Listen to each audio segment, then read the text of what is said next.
पढ़ाई के टाइम नींद आए तो क्या करें? तो कुछ ऐसे ही मेरे 10 टिप्स हैं जिन्हें मैं फॉलो करके अपनी नींद को कंट्रोल करती हूँ। तो वीडियो को लास्ट तक जरूर वॉच करें। तो कभी कभी जब रात को नींद नहीं आती तो मैं इस टाइम का यूज अपनी पढ़ाई के लिए कर लेती हूँ। तो आज निकाला मैंने DSSB का सिलेबस, क्योंकि पिछले साल जो फॉर्म भरे गए थे उसका एग्जाम इस साल होने वाला है। तो मतलब चांसेस है कि इस साल DSSB का एग्जाम हो ही जाएगा। तो जो भी DSSB TGT PGT की तैयारी कर रहे हैं तो मैं उनसे यही बोलूँगी, अपनी तैयारी को जोरों शोरों से करो, क्योंकि अब एग्ज़ाम होगा इसी साल। में भी नेक्स्ट ईयर आप एक गवर्नमेंट टीचर बन जाएंगे दिल्ली के अंदर। इस तैयारी को और तेज़ी से करिए और कंसिस्टेंट रहिए। हाँ, डेली के कामों में हम इतना उलझ चुके हैं, इतना फंस चुके हैं कि इनसे निकलना बहुत मुश्किल है। कोई नहीं, इन कामों को साथ लेकर हम छोटे छोटे टारगेट को अचीव करके अपने गोल्स को अचीव कर सकते हैं।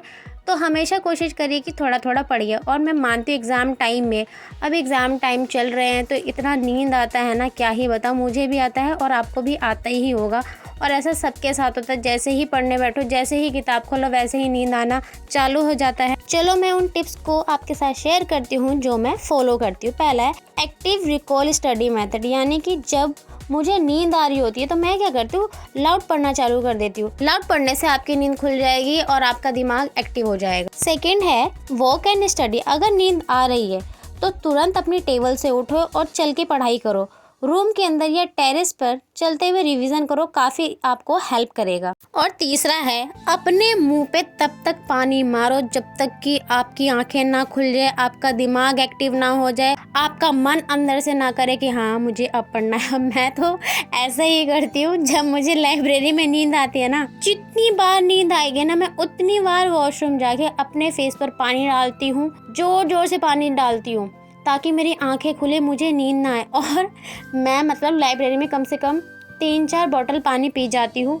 क्यों पीती हूँ? क्योंकि मुझे नींद बहुत ज़्यादा आती है। और ऐसा सबके साथ होता है गाइस, सबके साथ होता है। तो ये वाला मेथड तो ज़रूर ट्राई करना। फोर्थ है सब्जेक्ट स्विच करके पढ़ना, यानी कि चेंज करके पढ़ना। जैसे मेरे साथ क्या होता है, जब मैं मैथ्स के क्वेश्चन करने बैठती हूँ तो मुझे वो क्वेश्चन नहीं आते, मुझसे सॉल्व नहीं होते, तो मैं उसको तुरंत स्विच कर देती हूँ। क्योंकि अगर मैं उस पर सोचने बैठूंगी तो मेरा टाइम वेस्ट होगा, इसलिए मैं उसकी जगह रीजनिंग कर लेती हूँ। क्योंकि रीजनिंग एक ऐसा सब्जेक्ट है जिसे थोड़ा सा समझने के बाद आप उसको ईजिली कर लेते हो।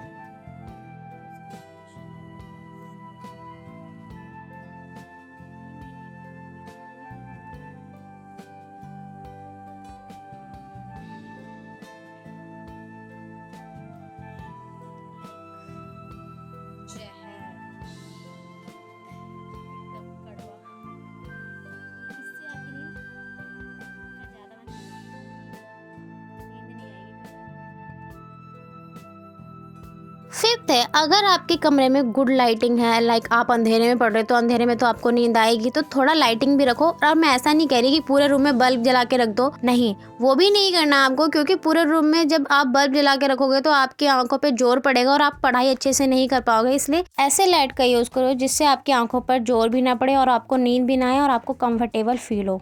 सिक्स्थ है क्विक स्ट्रेचिंग एंड एक्सरसाइज। जब आपको नींद आ रही तो थोड़ी सी उठ के वॉक कर लो, एक्सरसाइज कर लो, अपनी बॉडी को उधर से तोड़ मरोड़ लो और उसके बाद दोबारा पढ़ने बैठ जाओ। सेवन्थ है लाइट एंड हेल्दी स्नैक। और ऐसा खाना खाओ कि आपको पढ़ने के टाइम एनर्जी फील हो, पावर आए। ये नहीं दाल भात चोखा खा लिया और बैठ गए पढ़ने के लिए। तो हाँ गाइस, दाल भात चोखा खाने के बाद जो नींद आती है ना, उससे ज़्यादा तो किसी और खाने से नींद नहीं आती। मुझे ऐसा लगता है कि जो दाल चावल चोखा होता है ना, उसमें नशा होता है, नशा। जो बिहारी लोग होंगे उन्हें ये पता होगा। एक है पोमोडोरो टेक्निक, यानी कि अगर आप मान लो आधा घंटा पढ़ते हो, उन आधे घंटे में से आप 5 मिनट खुद के लिए निकालिए, वॉक करिए या आपका जो मनपसंद काम है लाइक स्नैक्स खाना या कुछ भी करना, उसे करिए।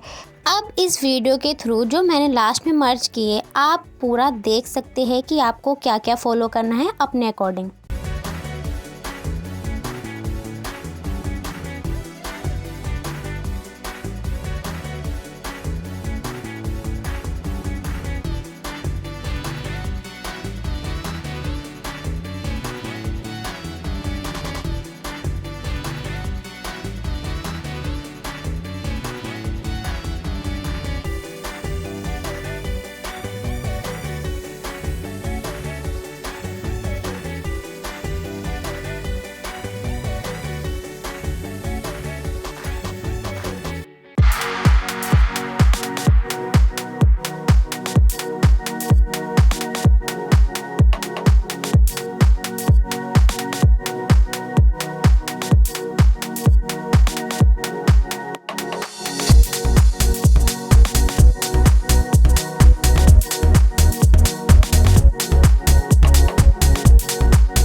मोटिवेशन का मतलब है कि आपको अपने गोल्स क्यों अचीव करने उसके बारे में सोचो, और इन सब के बाद भी आपको नींद आए तो प्लीज़ पावर नैप लो और रिस्टार्ट करो।